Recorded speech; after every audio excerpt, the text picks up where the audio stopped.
Yo, what is up guys, and welcome to another Wild Rift video. So I actually made another Annie video for a very good reason, because I was coaching someone, I give coaching sessions to people, and I coached him a few times on Annie, and I was like telling him, you can do this and you can do this, it's so easy to win. And then I really thought by myself, why am I not doing these things always? So I played another Annie game, like one Annie game after my own coaching session, and it was so much better. It's like I coached myself.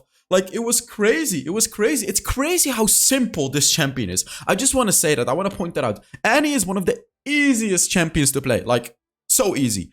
I'm basically going to give you guys that same coaching session that I gave this person a few times. So, I'm quickly going to go through the build, because the build didn't change. It's really all about the gameplay. So, for the build, there was a hair on my phone. You go for Rod of Ages. By the way, I see some people go for Luden's Echo. I don't recommend it, because Annie is not only a burst damage champion, Annie can also do sustain damage. And Rod of Ages is better for that, because it gives you 400 health in the late game. 450 health even, actually. So that's why I prefer Rod of Ages, just for the 450 health. So, like, the thing about Luden's Echo that is better is early game damage, and late game you have your abilities more often, because it gives you 20 ability haste. But again, I don't think it's worth over the Rod of Ages on Annie. After that, you actually instantly go for the Protobelt, the Ionian Protobelt. Always Ionian. Never, ever any other item. Even if the enemy is full attack damage, you could still choose to go for the Ionian Protobelt, because Ionian boots are way too broken on Annie. You really want to get that ultimate as fast as possible. Yeah, Protobelt as well, as I said, after Lord of Ages. Second item is going to be a Rabadon's Death Cap. Third item is going to be an Infinity Orb. Infinity Orb is actually insane now on Annie, because it gives you even more ability power. It takes away some health, but you already get health from Rod of Ages. So that's why Infinity Orb is actually even better on Annie now. After that, Void Staff. If you're up against a lot of squishies, you go for the Green Book instead. If you're up against a lot of anti-healing, you actually get the Infinity Orb quite early on in the game. The Oblivion Orb quite early on in the game, just to have the anti-healing. And this is the build. This right here is the build, literally. For the runes, always Electrocute, always Weakness. Here it depends on the situation. Adaptive Carapace is pretty much always a good choice. If you're up against a lot of mixed damage, so true damage, magic damage, physical damage, that's when you go for the Nullifying Orb instead. But otherwise, Adaptive Carapace. And for your fourth rune, Hunter Genius. As I said, as much ability haste as you can.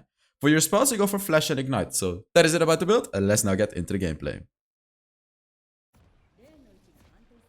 Alright, onto the gameplay. Let me just put the screen in the middle real quick. By the way, guys, I got a tattoo. Wait, you guys cannot see it properly. It's a wolf and a snake. You can see the snake on top. I posted a picture on Twitter and Instagram as well, if you guys want to check it out. It has a lot of meaning to me, but it's very personal. I'm probably gonna share it like at some point, but not right now. I'm gonna keep it to myself. So, let's talk about Annie, because you know what's so funny? Like, I've always been a pretty good Annie player. But like, when I was coaching this player, I kept telling him, like, you have to do this, you have to do this, you have to do this. And then I was thinking about myself, I don't always do these things either. So this is the game right after the coaching session, because I hopped into an Annie game right after the coaching session and I went for it. So throughout this game, I'm going to be talking about those points, because it's very simple. I'm actually going to tell you about one right now already, which is using control wards in the mid-late game with Annie. You can get so many free kills with Annie if you use control wards. You put them in a bush, you camp the bush, and you one-shot an enemy. And it sounds so simple. You know what? It's even simpler to actually do. But yeah, again, I'm gonna talk about all the points throughout the game, because I wanna mention the points when they're happening, while they're happening, instead of like talking about everything now and then you guys forgetting about it. By the way, guys, make sure you give the video a like if you enjoyed. Put a comment under the video. I am still giving away the coaching sessions, 5 coaching sessions this month, and I'm gonna pick 3 more winners for last month. And I don't know, I haven't asked people to subscribe for like half a year. So I guess if you haven't subscribed yet, subscribe. I'm gonna see what result it's gonna have, me asking you guys to subscribe. So if suddenly a lot of people subscribe, I guess I'm gonna ask it more often. I don't know, I'm probably gonna forget to check it, but yeah. Early game with Annie. Before level 5, Annie is a potato. You wanna farm, farm, farm. Use that first ability of yours to farm, because your first, so there's multiple reasons. First reason that you wanna use your first ability to farm is it refunds all the mana if you last hit a minion. Second reason is it refunds 50% of the cooldown. Third reason is you can actually clear the wave. You can act like, without your first ability, you're not going to be able to clear the wave. And you can clear it so much faster with the first ability. It also does AoE damage. And the other reason is to last hit minions. Like without your first ability, it's so unbelievably hard to last hit minions on Annie.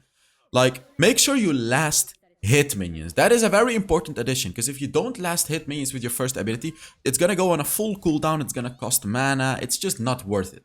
So like right here, don't use your first ability on the wave, only last hit it. The reason that I'm using it like this though, is because I'm preparing a stun, because I was potentially thinking about ganking kill. So if you wanna do something, make sure you have a stun. You can see how many bars you have here. So like right now, look, right now I'm trying to gank top lane, or am I just, I'm trying to gank top lane, or I'm trying to gank Twisted Fate. So I'm randomly using randomly using abilities just to get my stun. Now I'm ready. Like now I have my stun and I'm ready. I can flash into him, ult him, potentially kill him. So flash, ult, second ability, first ability, he's dead. You see? This is how simple it is. This is Annie. Annie is so good at ganking. So like, if you're up against a very squishy target, oh my god, I mean, look at that. It's so easy to gank. I missed my first ability here. That's very tragic. We would have killed Twisted Fate as well if I didn't miss it. I missed it on a stunned target. It's kind of stupid. But yeah, Annie is very good at ganking. Keep in mind, you're not going to do that much damage. But early game ganks, it's mostly about like actually stunning the enemy. Like my ultimate is stunning the enemy. And sure, I'm dealing a decent amount of damage. But Kai'Sa is going to be dealing the majority of the damage. So make sure that if you gank, you're actually playing with a champion that does a lot of damage to allow you to gank, right? Like, on the bot side, I can gank as well. Because if I stun the kill, Garen is going to destroy that kill, right? But if it was the opposite side, if I have a kill in the bot lane against a Garen, I probably can't gank it. Because me stunning a Garen is not, like, it's not really going to allow the kill to kill him. If it's like full HP Garen, right? So those are the things you have to think about when you play Annie. So early game Annie, honestly, this is it. Like, farm up, get your Rod of Ages as fast as you can, gank when you can, like look for ganks and do it when you can. But don't waste your time on ganks that don't make sense. Like, don't just gank for the purpose of ganking, you know? Like right here, I think I can get another kill. Like you can see they're both pretty low and they're fighting already. It seems like they don't even need me. Interesting. Yeah, they don't.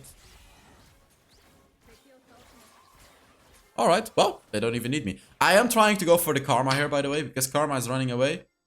But she's just a tad bit too fast, unfortunately. This was a bit of an unfortunate gank, but it was fine, because my team won anyways. If the enemy had turned the fight, I would have been there to save them, right? Like, that's the idea behind it.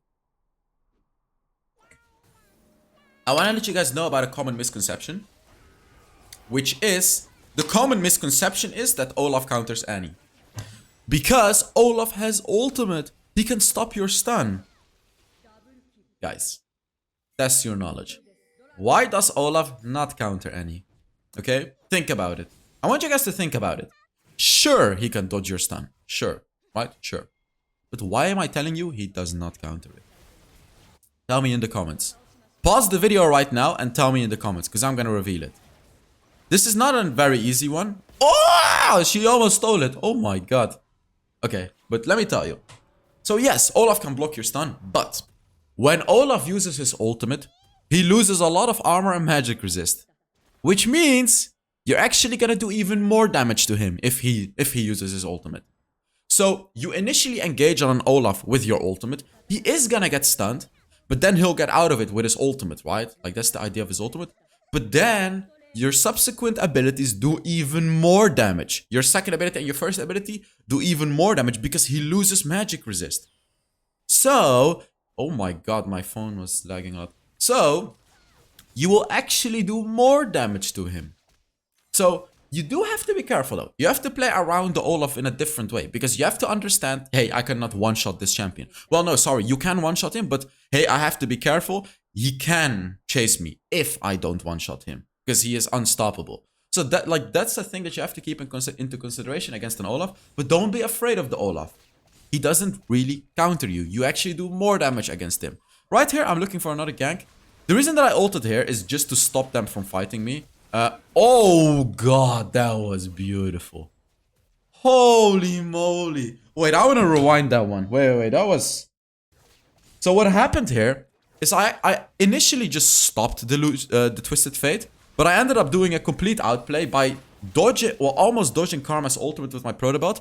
But then I flashed with the combination of my first ability to surprise Illusion and I killed him. Oh, Like, I initially just wanted to stop Lucian, but then they fought me all out, and then I found an opportunity to hit my first ability if I flashed to Lucian, and I actually did it. That's so impressive. That is so, so impressive. Damn. So now I don't have my ultimate, but the ultimate is not on that long of a cooldown. Like, late game it's 20, mid game it's 20 seconds, but when you reach a level 3 ultimate and get ability haste items, after your bear runs out, the cooldown is 5 seconds. 5! Literally 5! After the bear runs out. Keep that in mind. Like, if they killed the bear a bit earlier, then the cooldown is going to be longer, of course. But after the bear runs out, the cooldown is 5 seconds. I do have my stun now. Look, I'm kind of waiting for a stun. I'm shielding. I'm waiting for it. I'm waiting for someone to go in. But it's only Karma here. I'm trying to chase Karma. I can't really chase Karma. I'm kind of wasting... No, I'm not wasting my time. I have Proto Belt. I have Proto Belt. I just realized I have Proto Belt. I have Proto Belt. She doesn't know. Boom! She's dead. This is why you always go for Proto Belt on Annie. This is why. Like, Karma was just clueless. She didn't know. She didn't know what was coming to her. I just Proto Belted her. And I destroyed her. I love Annie. It's so simple. You go in, you ult, first ability, second ability, and ignite, and that's it. There's really not many combos with Annie. But the champion is still so amazing. You just have to have good macro knowledge when you play Annie. Like, understand when you can do that one shot, understand when to gank. And now we get to the next point. I believe I'm gonna do it now when I go back, which is the control wards. This is another thing about Annie that I don't see enough. Use a control ward. So I think when I'm gonna go back now, I'm gonna get a control ward. I'm pretty sure, because this is the right moment. This is a perfect moment to get a control ward. Let's see. I don't quite remember the game, but this... Control ward? I didn't get it. Oh, I did get it. I went back and I got it. Okay, so control ward. Now the next stage of the game begins. This is like you basically have stage 1, stage 2, and stage 3. Stage 1 is the early game where you have to farm, get your Rod of Ages, try to gank. Now we get to stage 2, which is 2-item Annie. This is when you one-shot squishies. And this is when you start to become a strong team-fighting champion. How do you play this stage? This stage is about the control wards, guys. Put a control ward in a bush, camp that bush, and one-shot. This is to get free kills. Another thing is, you don't be afraid to fight. Like, don't be afraid to fight, even against sustained damage champions, like Jinx, for example. Because you can out-sustain them if you hit everything. Right here, I am potentially thinking about a kill. Karma just used their shield, so I could flash over the wall if I wanted to. I could have probably killed him here, actually. I could have probably killed him. The only reason I didn't do it is because it's just kind of risky, because I have a big bounty. I'm 6-0, so normally I'm pretty sure I would have dived that kill, but I just didn't do it there.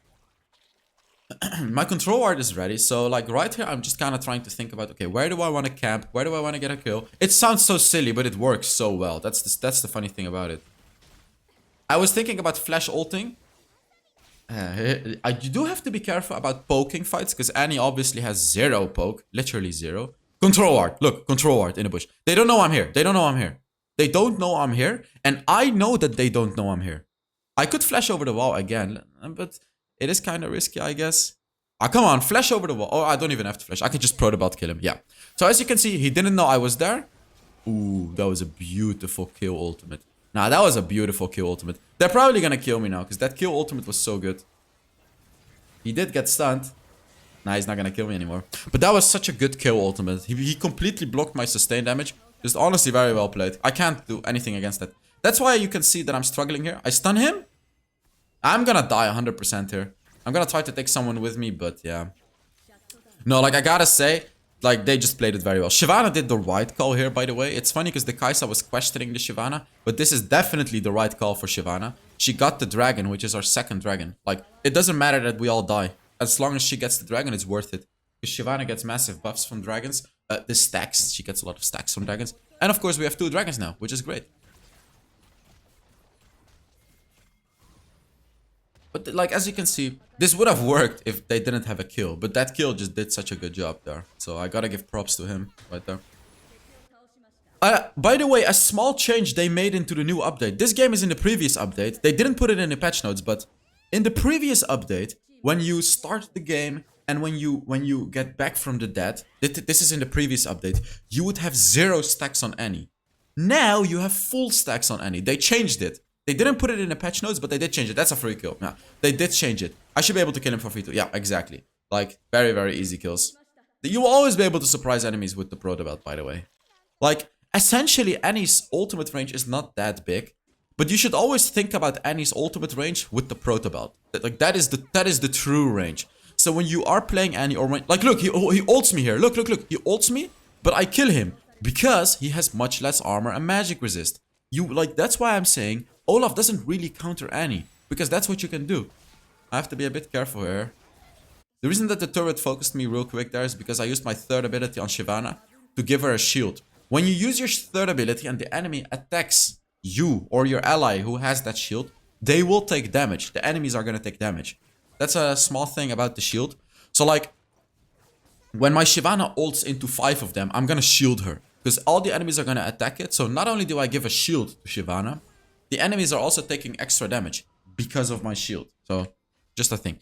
Not a quick tip, you can also shield your bear. I could wait here and go for a kill. Karma, Protobelt, boom, boom, boom. Easy kill. You see that? Easy kill. She didn't know I was here. Before going back, easy kill. And now I got the Infinity Orb. And oi, oi, oi. This is where you enter late game, Annie. This is where you transition into stage 3. Also known as the fun stage. This is where you're gonna start to have a lot of fun as Annie. Because this is honestly where Annie is a bit unbalanced. Like, early game Annie sucks. Mid game Annie is decent. But late game Annie, this is broken. The late game stage of Annie, if you get to it properly, is broken. Especially with the control ward tip. Like, this is where I'll start to implement the control ward tip more often. You can see this is my old control ward in the bush. This is still the control ward I put down like 5 minutes ago. So what am I doing? I'm literally just going into the bush. Look. I mean, do I even need to say anything else to you guys? Or you seeing this should already be enough of a reason for you to pick Annie up, use that control ward in the late game, and get yourself some free kills. This is literally how easy it is. I am telling you right now, this is how easy it is. No crazy things. This is how easy it is. And you know what's funny? Especially if you do this in low elo, you're gonna tilt players so hard. Because like, at least in high elo, people will see it coming. It's still like really hard to counterplay because I'm putting down. Look at it! I'm waiting again. Look at it! Again, the same bush. This is the same bush. I waited in the same bush. This is the same bush, and we killed 3 of them because of that one control ward. This is high elo, and people don't know how to deal with it. Do this. Do this, guys. This is what you need to do. This is absolutely crazy. Like, I'm telling you, this was right after my coaching session, and I was like, wait, I need to do it more myself as well, because I used to do this, but not enough. Like, I really thought, hey, you can do this much more often. Like, hey, I was right during that coaching session. So, here it is. The game right after it. Like, it improved my Annie so much. I think the kill is, those cannot be good words. Those cannot be good words. You know what I predict that he's saying? If anyone is Turkish, and could confirm this in the comments, I am predicting that he's trash talking the Garen, calling him a really bad player, and saying that he's getting carried by his team and that he doesn't deserve to be in this rank. This is the same bush. It's the same bush. It is the same bush. Look, it's the same bush and another control ward. Unbelievable. People just won't know because you put a control ward in the bush. They won't know. They literally won't know you're there. Even if they have a ward, by the way, they won't know. That's the funniest thing. Even if they have a ward, they won't know because your control ward cancels out the normal ward. Like, even though there is a ward in a bush, if you control ward that bush, they won't know. He's dead. I don't even need my ultimate anymore. I am so fed at this point. I don't even need my ultimate, so I can just one-shot him with my first ability and second ability. I talk so much, man. Like, my throat is so sore from talking. I have, like, severe ADHD, so I talk a lot. I hope you guys don't mind. I see occasional comments on my YouTube videos saying, you talk way too much, blah, blah, blah, blah. Just give us gameplay and don't talk. Well, I'm not gonna apologize for who I am, but... And this is stage 3. As I said, this is stage 3. The stage where you just use Proto Belt ult or Flash ult and you'll kill anyone. You'll literally kill anyone. That is stage 3. So that is it for the game. Let's see how much damage I did and everything like that. I really hope I get you guys into Annie here. Because as I said, Annie is insane. Annie is insane. She's still insane. You just have to play her correctly. Just have to know how to play her. Have to know the things that she does. She is insane. So let's see. I was MVP, of course, this game. Almost 36,000 damage. So thank you guys so much for watching. I really hope you enjoyed this video. And yeah, I will see you all in the next Wild Rift video. Bye bye.